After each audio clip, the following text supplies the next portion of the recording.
In the previous lecture, we have discussed the effect of electric field on dielectrics when it is placed in electric field. Actually, when a dielectric is placed in an electric field, a phenomenon takes place which is called polarization, and we have discussed the important facts regarding the polarization of dielectrics. Now in this lecture we are going to discuss an important theorem, or you may say important law, due to Gauss regarding polarization. So first of all we will know what is the Gauss law for polarization vector P. Actually this law has two forms. First one is integral form and second one is differential form. So first of all we have to know the integral form of Gauss law for polarization vector. I have for your convenience I have just written here the statement of Gauss law, or you can say Gauss theorem, for polarization field vector P. The theorem says the flux of the polarization vector P across a closed surface S. You can say this in this way, that the normal surface integral of P over a closed surface S is equal to the net bond charge enclosed by the surface S with a negative sign. It means, say here, you have to define the flux of polarization vector P. You know, when we take the normal surface integral of any field vector, then we get the flux of that vector. So over a closed surface S, the flux of vector P will be defined how? It will be defined as surface integral of P dot ds. And if we consider that n hat is a unit normal vector, that is a unit vector in the direction of ds or normal to the surface element ds, then this may be equivalently written as integral P dot n hat ds. And the theorem says this integral will be equal to minus QB, where QB is actually the net or total bond charge enclosed by the closed surface S. So this is the statement of Gauss law for polarization vector P in integral form. Now first of all we will see its proof. To prove this theorem, let us consider a specimen of dielectric material which is placed in an external electric field. And you know, when it will be placed in external electric field, there will be a relative displacement of positive and negative charges and polarization takes place.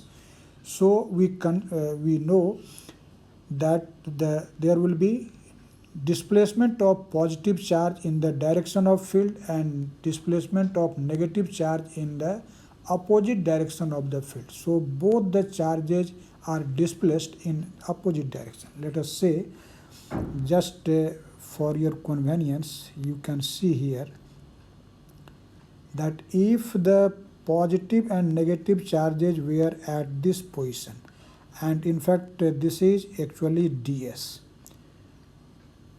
then and electric field which I have applied here, let us say this is directed in this direction, then you know the positive charge will be displaced in the direction of vector E. Suppose the displacement of the positive charge is L plus. I have used the subscript plus to indicate that this is displacement of positive charge, and the negative charge will be displaced in opposite direction of the field. So this is L minus, which is displacement of the negative charge. We have considered it. So let us say the dielectric has been placed in the external electric field, and we consider a closed surface. This surface, as you are seeing in this figure, is a closed surface, and we call it Gaussian surface because we will apply the Gauss law for this surface, and so it is called Gaussian surface. This Gaussian surface encloses a part of the dielectric specimen as you are seeing in this figure. And let us say let L plus, what is this? This is actually displacement of positive charges. This is displacement of positive charges. L minus, this is displacement of negative charges. And at the same time, we consider that this rho plus prime is the volume charge density of the positive charges. This is volume charge density of the positive charges, and rho minus prime, this is volume charge density of the negative charges. We consider it. Now, as I have told you, we consider a surface element, or you may say an elementary area ds. Here you can see which I have just shaded here. This is elementary surface ds, and this is a very small surface element, so we can treat it just like a point. And at this point, the polarization vector is p, as I have shown in this figure, and the surface element, or you can say the differential area vector of this surface element, is directed in this direction as shown in this figure, and this vector ds makes an angle theta with vector p. To generalize the result, I have considered it, although it may be in the direction of vector p. And if you consider that the unit normal vector, that is the unit vector in this direction, in this normal direction is n hat, then this ds area will be n hat ds. Now, I have to find how much positive charges are get displaced through this area ds in the direction of this n hat unit vector. So how we can find it? The amount of positive charge which flows through the area ds in the direction of n hat, how we can find it? You can see this figure. If we consider that this is the displacement of positive charge, so the displaced charge will be actually distributed in this volume. A cylinder whose length will be in fact delta, length will be actually L plus, and the area vector is not directed in the direction of displacement. In general, it makes an angle theta, so we will have to take the projection of the area vector in the direction L plus, and as ds vector makes the angle theta with L plus, so that will be simply ds cos theta. And if we will multiply the projection of area ds cos theta with L plus, we will get this volume in which that positive charge will be actually distributed. And so if you will multiply that volume to the volume charge density of positive charge, you will get simply the charge which passes through this area ds, and that amount we can write in this direction. So you can write the amount of charge, which flows through the area ds area ds, the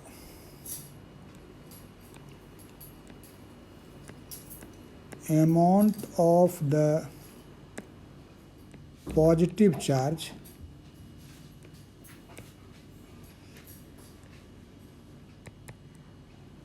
which passes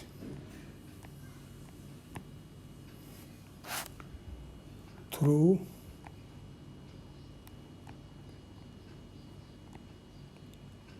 area ds in outward direction defined by n hat. N hat. What will be this? As I have told you, with the volume density of positive charge, we will multiply the described volume. And the described volume will be what? That will be simply L plus dot this vector ds. And you can write it rho plus prime L plus dot n hat ds, and this will be simply rho plus prime L plus ds cos theta, as angle between this vector and this vector is theta. So in accordance with the definition of a scalar product, this will be like this. And in a similar manner, we can find the amount of negative charges passing through that area ds in inward direction, that is opposite to n hat. So you can write similarly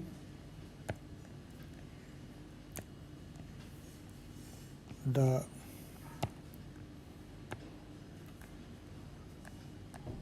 amount of negative charges passing through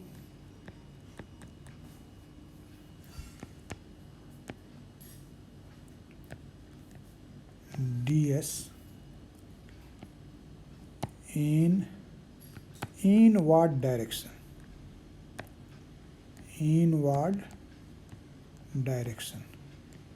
That is opposite to n hat. This will be simply, we will take rho minus instead of rho minus prime instead of rho plus prime, and L minus ds cos theta. But you know that the transport of negative charge in a certain direction is just equivalent to transport of the positive charge in opposite direction. So taking this fact into account, we can write the expression for the total bond charge passing through the area element ds of the surface S in outward direction. And what will be that? We will simply add these two charges by taking its sign positive, and then you will get the net charge which will flow through the area ds. So in accordance with the argument which just I have stated, you can write the net charge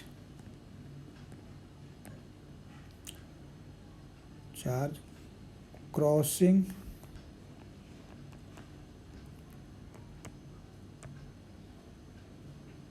through ds in outward direction, that is in the direction of unit vector n hat. And if we write this charge by dq prime, what will be this? This will be simply rho plus prime L plus ds cos theta plus modulus of rho minus prime. Why we have taken modulus here? Because rho minus prime will be negative, but we have to add the positive value, because I have told you that the flow of negative charge in a particular direction is just equivalent to flow of the positive charge of same amount in opposite direction. So the net charge can be found by taking the sum of these two charges, and so this will be modulus of rho minus prime L minus ds cos theta. Now let us simplify this result. You can see this dq prime will be what? Actually we will take it as rho plus prime L plus L minus ds cos theta. Actually here we have used the fact that this rho plus prime is actually equal to mod of rho minus prime, and so we have replaced rho minus modulus of rho minus prime by rho plus prime, and we can write it as dq prime equal to rho plus prime L ds cos theta. Here I have used L instead of what? Actually it has been used instead of L plus L minus. Here L is equal to L plus L minus. And what is this? Actually this is a relative displacement of positive charge and negative charge in the dielectric during polarization. In fact, you can see it from the figure which I have drawn here. If we have to find, this is the site of the negative charge and this is the site of the positive charge. So with respect to this negative charge, the displacement of this positive charge will be simply L minus plus L plus, or in other way you can say the displacement of this negative charge with respect to this positive charge will be this much, that is L plus L minus. So it is called relative displacement of the charges. And now we consider that surface element encloses a volume, let us say delta V, or you can say that a very small volume delta V inside the dielectric we consider.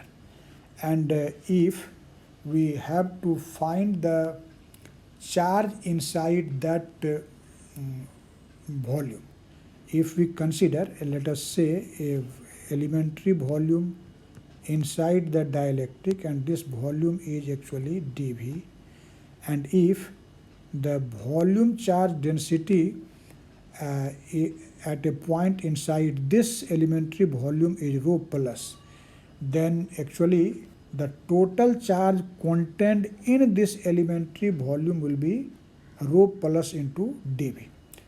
So let rho plus equal to volume charge density of positive charge inside a volume element dV. Then charge content in volume dV, in volume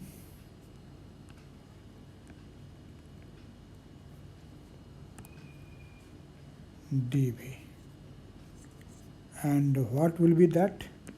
That will be simply rho plus into dV, rho plus into dV.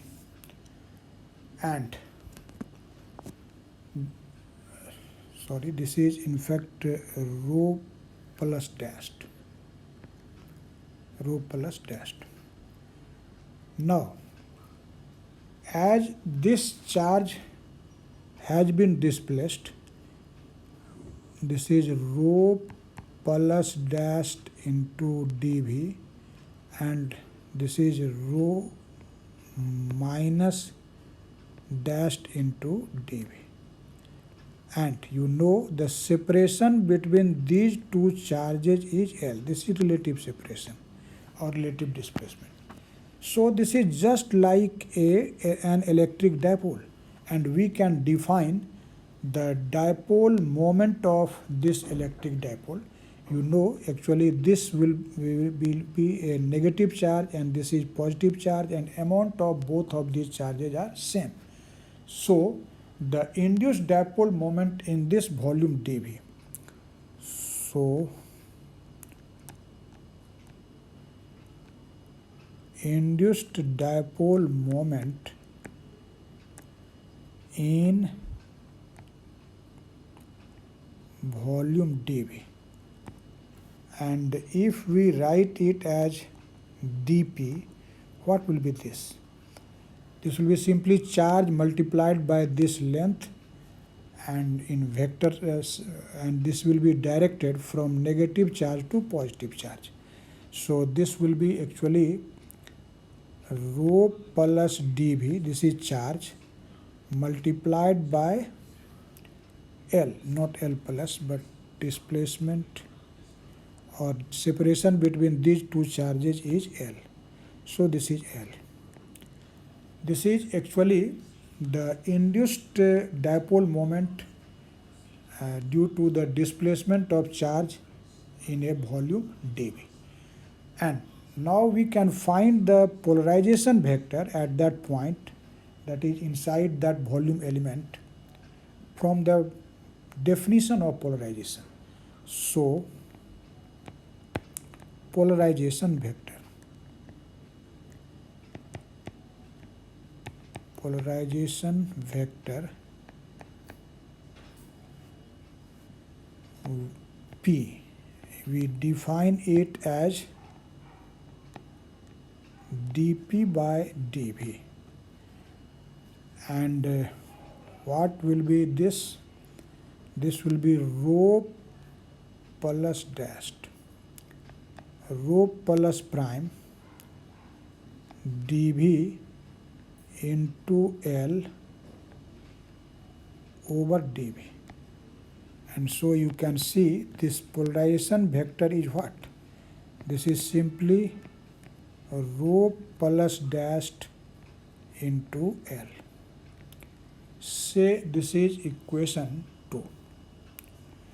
So we have calculated the value of the polarization vector, and earlier we have calculated in equation 1 the value of the displaced charge. So now we will use equation 2 in equation 1. You can see this factor rho plus prime into L, we have calculated that this is equal to P. So this factor we can replace by P. So using equation 2 in 1, we get what we will get? We will get that this dq prime is equal to p ds cos theta, and we can write it as p dot ds, or equivalently we can write it as p dot n hat ds. So this dq prime is equal to p dot ds or p dot n hat ds. Now, if we will integrate this expression over the entire closed surface S, as it is just the charge displaced through area ds, and ds is a surface element of the closed surface S. So, when we will integrate this result over the closed surface S, we will find the total charge that left the volume enclosed by the surface S upon polarization. And so that total charge which will cross, you can say, through the bonding surface S will be simply the surface integral of this dq prime. So we can write,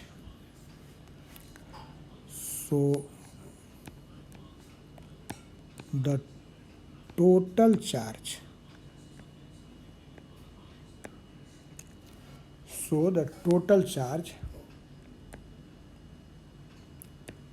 that left the volume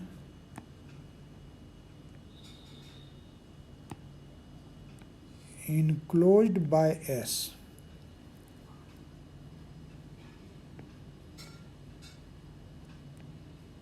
due to polarization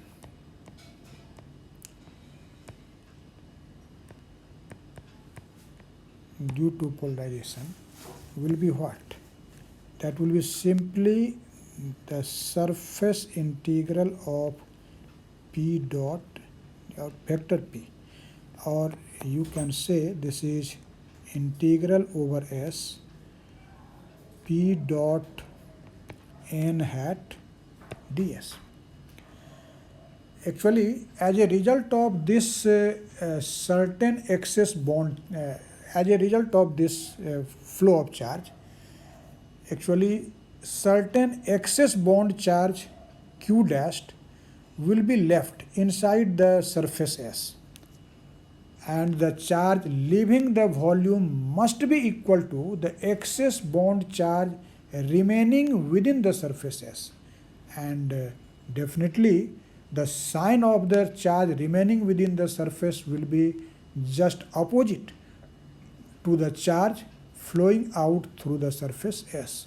So we can say, as a result of this, certain excess charge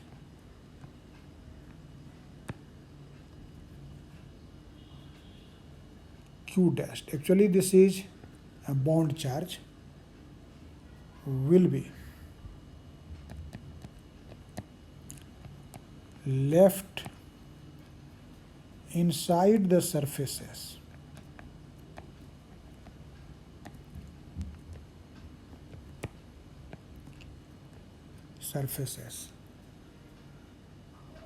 and it must be equal and opposite. When you say equal, it means equal in magnitude, but when you say opposite, it means opposite in sign, opposite to the charge leaving the volume. Leaving the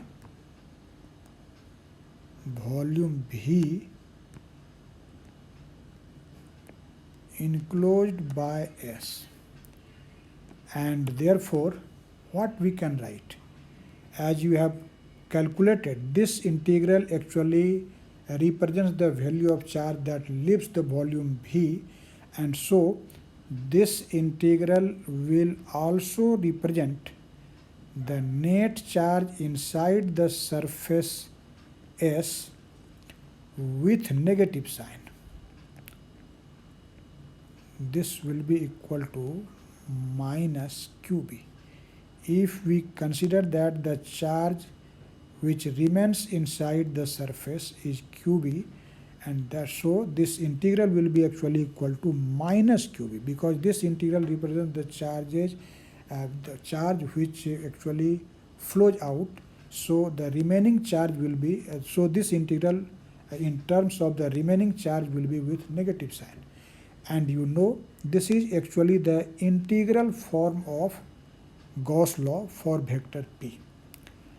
Now actually we want to change this integral form of the Gauss law for vector P into its differential form, and this can be done very easily using actually the Gauss's divergence theorem. So now we want to discuss differential form of Gauss law for vector P.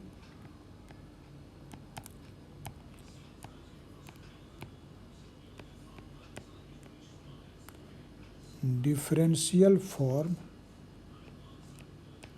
of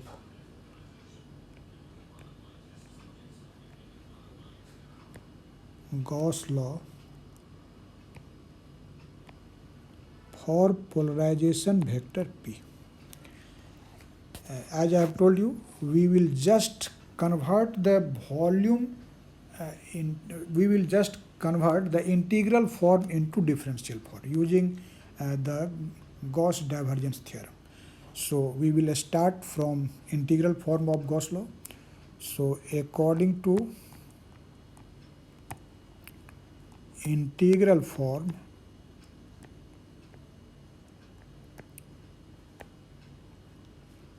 of Gauss law,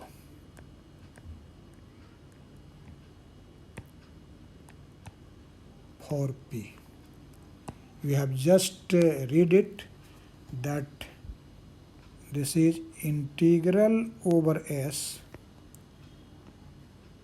P dot ds is equal to what? This is minus QB. Say this is equation 4. What will be the equation number? Yes, this will be 4. Now you can see this QB will be what? This QB can be written as volume integral over the volume V, which is volume enclosed by surface S, rho B dV. You know, rho B dV is what? This is the bond charge content in elementary volume dV. And when we will integrate this result for the entire volume V, we will get the total bond charge inside the volume V. And at the same time, the surface integral, or you may say normal surface integral of vector P, that is integral of P dot ds. You know from Gauss divergence theorem that the normal surface integral of any vector field over a closed surface is actually equal to the volume integral of divergence of that vector field over the volume V, which is enclosed by surface S. And so from Gauss's divergence theorem we can write this is integral over V divergence of P dV, and this is actually Gauss divergence theorem. So, let us now make use of these two results in equation 4. So, after using these, what our equation 4 will become? We will write it as integral over V divergence P dV equal to minus integral over V rho B dV. And after rearranging the terms, you will get integral over B divergence of P plus rho B dV, and this will be equal to 0. See here, as our surface S is in fact arbitrary, it is closed, only condition is it is closed surface, but we don't know its shape and size. It means the surface is completely arbitrary. And since surface is arbitrary, so the volume V enclosed by that closed surface will be also arbitrary. And if the volume V is arbitrary, it means this result does not depend on the shape and size of the surface S or the volume V. So it is valid for any closed surface for any volume. And this is possible as it is a definite integral. So this will be possible only when this integrand divergence P plus rho B is itself 0. Only then it is possible. So you can say as S is arbitrary and this implies V is arbitrary. So the integrand must vanish. So divergence of P plus rho B, that must be 0. And this implies this divergence P, which you may write as del dot P, this equal to 0. This equal to minus rho B. This equal to minus rho B. And actually this is the differential form of Gauss law for P vector. So you can say this is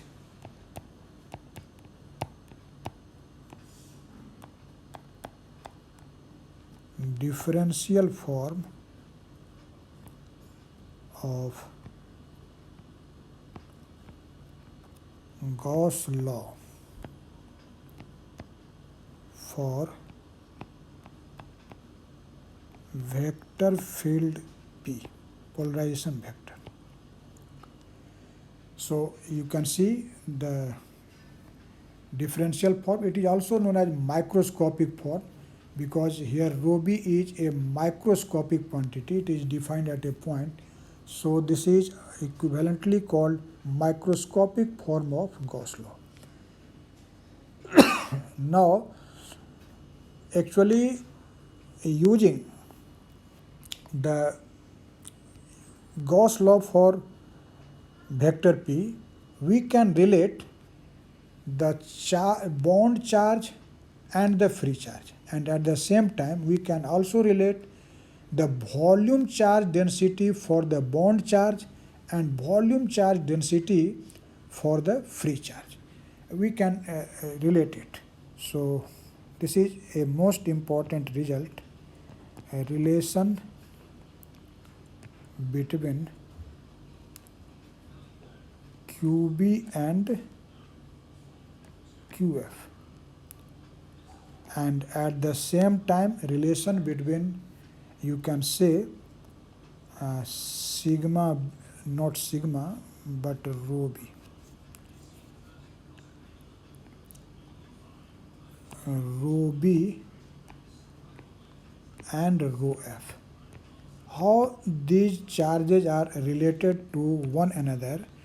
By the use of Gauss's theorem for P vector, we can find it. In fact, we have studied in previous lecture that for a homogeneous isotropic dielectric, how P is related to the electric field vector E. We have just studied it. So, we know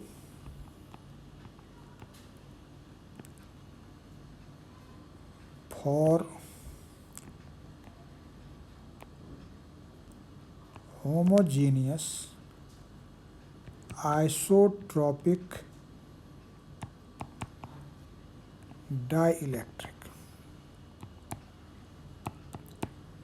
we have learnt that P is equal to epsilon naught chi into E. We have just studied it in the previous lecture. Now, we have just learnt what is Gauss law for the polarization vector. So, by Gauss law,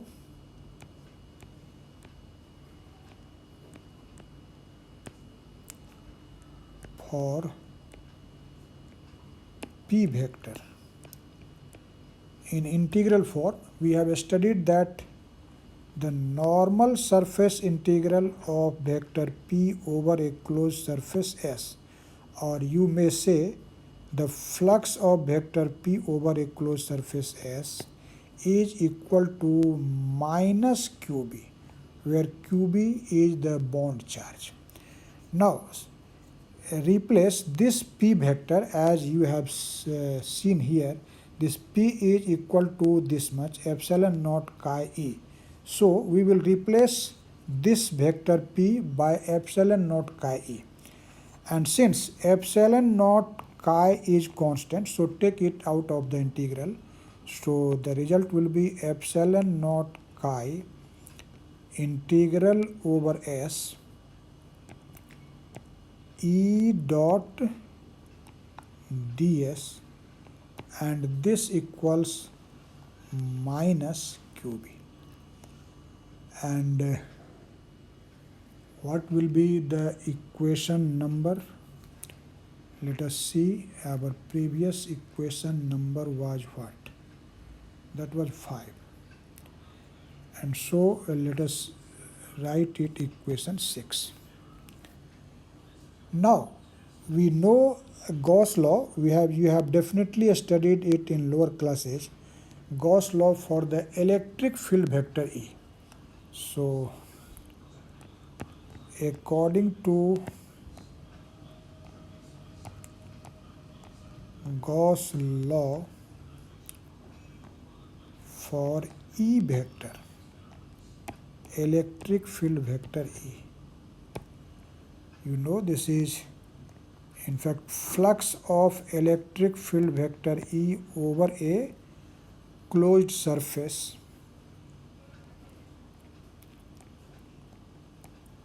S is equal to Q net over epsilon naught.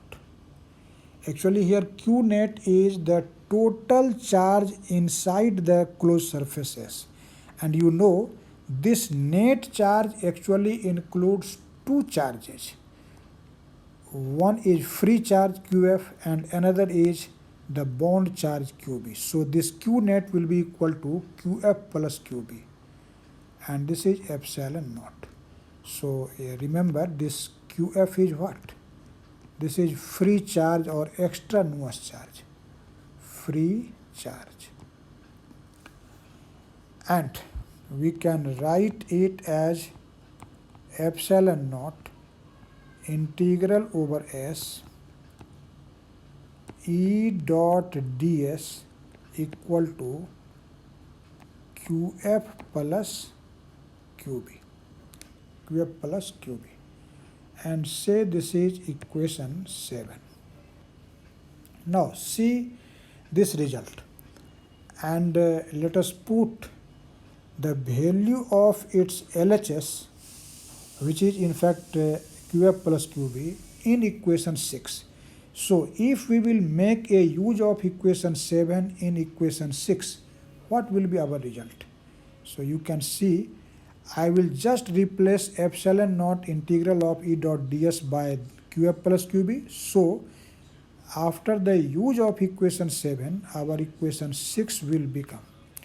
So using 7 in 6, we will get, what we will get? That will be simply chi QF plus QB, and this is equal to minus QB. Sorry, this is QB.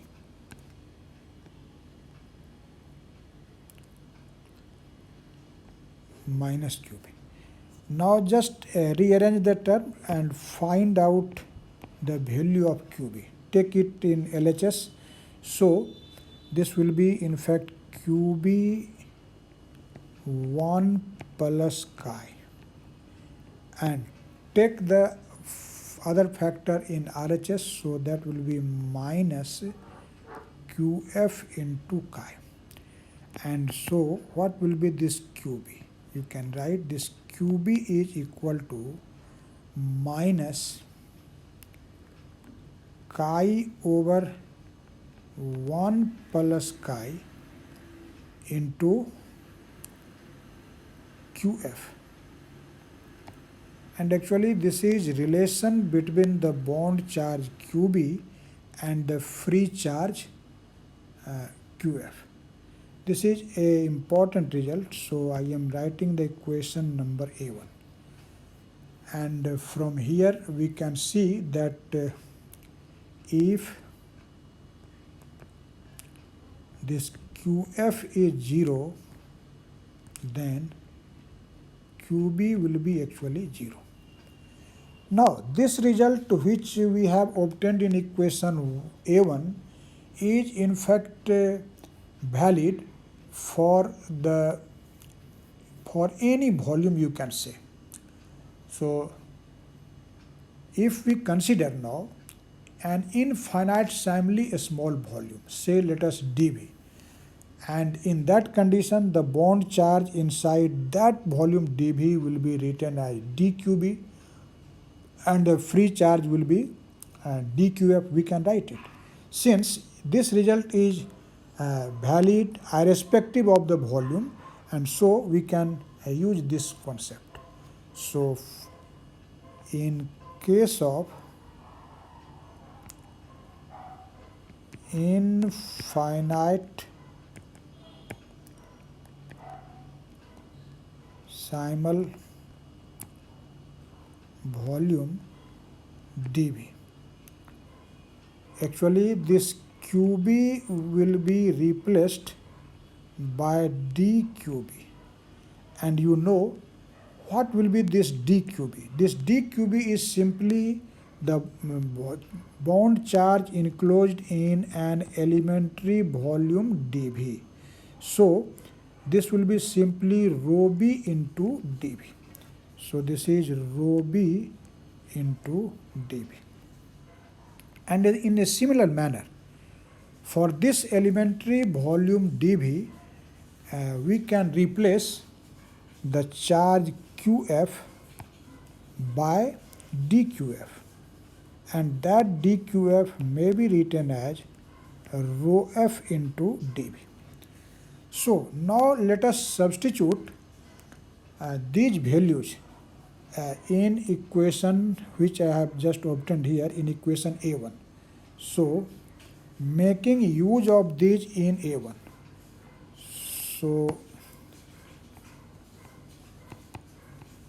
using these in A1, what we will get? You can see that this will be rho b dV equal to minus chi over 1 plus chi into rho f dv. And so this dv will be cancel out and our result will be rho b equal to minus chi over 1 plus chi into rho f. Sorry, this is rho f.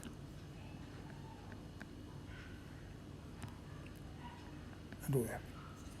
And this is actually the relation between these two volume charge density, that is volume charge density of bond charge and the volume charge density of free charge. And from this result, it is completely obvious that if rho f is equal to 0, then rho b is also 0. Hence, you can say that for homogeneous isotropic dielectric, if rho f is 0, then rho b will be 0. Remember, we are just talking till now only homogeneous isotropic dielectric. As I have told you, later on we will also talk about the heterogeneous or non-homogeneous anisotropic dielectric, but at present we are just observing the concept of homogeneous isotropic dielectric. So this is the case of homogeneous isotropic dielectric. So this was all about the Gauss law for polarization vector P. In next lecture, actually we will learn about another field vector which is also very important, and that is electric displacement vector.